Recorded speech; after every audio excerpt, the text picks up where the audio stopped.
તાજેતરમાં જ ભારત અને ન્યૂઝીલેન્ડ વચ્ચે એક બહુ મોટો ફ્રી ટ્રેડ એગ્રીમેન્ટ સાઇન થયો છે, જે બંને દેશોના આર્થિક સંબંધોમાં એક નવો અધ્યાય શરૂ કરી શકે છે.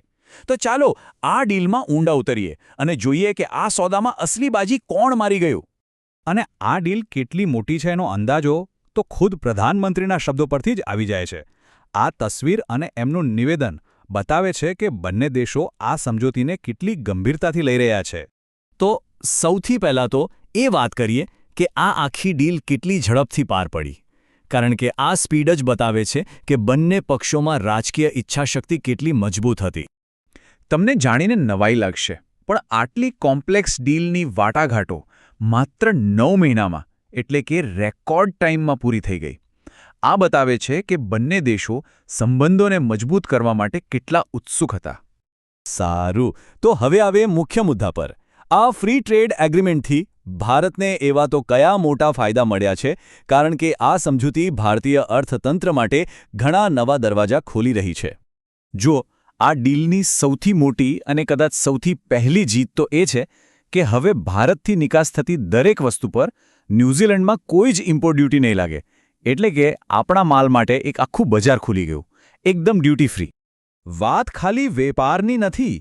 આ ડીલ સાથે ભારતમાં એક મોટું વિદેશી રોકાણ પણ આવી રહ્યું છે.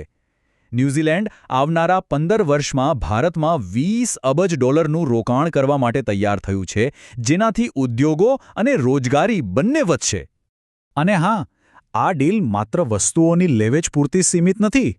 આનાથી આપણા કુશળ પ્રોફેશનલ્સ માટે પણ નવા દરવાજા ખુલ્યા છે. 5000 નવા વિઝા મળવાથી ભારતીય ટેલેન્ટને ગ્લોબલ પ્લેટફોર્મ પર કામ કરવાની વધુ સારી તક મળશે. આનો સીધો ફાયદો આપણા એવા ઉદ્યોગોને થશે જે સૌથી વધુ લોકોને રોજગારી આપે છે, જેમ કે ટેક્સટાઇલ, લેધર, ફાર્મા અને એન્જિનિયરિંગ. આ બધા માટે શૂન્ય ડ્યુટી એક્સેસ એટલે મોટી જીત. પણ દરેક મોટી ડીલની જેમ આમાં પણ એક પેચ હતો, એક એવો મોટો મુદ્દો જેને જાણી જોઈને આખી વાતમાંથી બહાર રાખવામાં આવ્યો, અને આ જ આખી વાર્તાનો સૌથી રસપ્રદ વળાંક છે. તો સવાલ એ થાય કે જો ડીલ આટલી સારી હતી, આટલા બધા ફાયદા હતા, તો પછી એવું તો શું હતું જેના પર સમાધાન કરવું પડ્યું? અને જવાબ છે ડેરી.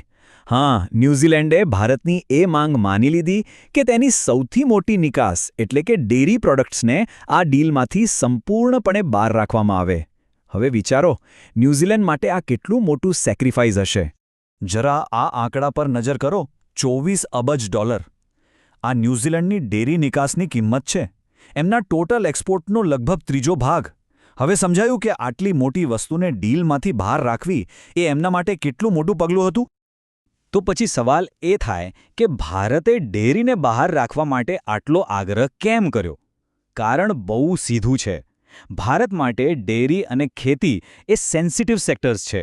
લાખો લોકોની રોજીરોટી એની સાથે જોડાયેલી છે.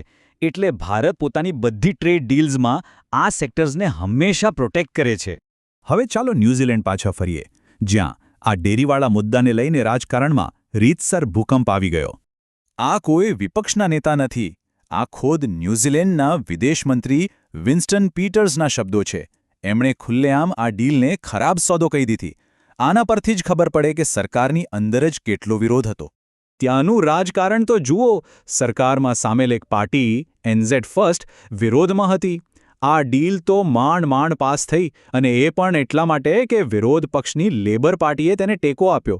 કેવું અજીબ ગઠબંધન, ખરું ને? તો હવે મૂળ સવાલ પર આવીએ. જો ન્યૂઝીલેન્ડને ડેરીના બજારમાં એન્ટ્રી ન મળી, તો એને બદલામાં એવું તો શું મળ્યું કે એ આટલા મોટા સમાધાન માટે તૈયાર થઈ ગયું? ન્યૂઝીલેન્ડને બદલામાં જે મળ્યું એ એના માટે પણ ફર્સ્ટ એવર હતું. એમણે પહેલીવાર હેલ્થ, ટ્રેડિશનલ મેડિસિન અને સ્ટુડન્ટ મોબિલિટી જેવા મુદ્દાઓ પર ખાસ એગ્રીમેન્ટ કર્યા. આનાથી આયુર્વેદ અને યોગ જેવી આપણી સેવાઓ માટે નવા દરવાજા ખુલશે.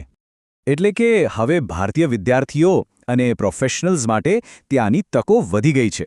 અભ્યાસની સાથે કામ કરવાની છૂટ, ભણ્યા પછી લાંબા સમય સુધી વર્ક વિઝા, આ બધું ન્યૂઝીલેન્ડને ભારતીયો માટે એકદમ હોટ ડેસ્ટિનેશન બનાવી દેશે. અને છેલ્લે ચાલો આ ડીલને જરા મોટા કેનવસ પર જોઈએ. આ કોઈ એકલી અટૂલી ઘટના નથી. આ ભારતની એક મોટી ટ્રેડ સ્ટ્રેટેજીનો ભાગ છે. આ ડીલ એવા સમયે થઈ છે જ્યારે બંને દેશો વચ્ચેનો વ્યાપાર તો ઓલરેડી સારો એવો વધી રહ્યો છે. 2024-25માં તો આપણે $1.3 અબજ આંકડો પાર કરી ગયા હતા, જે એક મજબૂત પાયો બતાવે છે. હવે આ ચાર્ટ જુઓ. આ ખરેખર આખી સ્ટોરી કહી દે છે. છેલ્લા 10 વર્ષમાં ન્યૂઝીલેન્ડમાં આપણો નિકાસ 130% વધ્યો છે.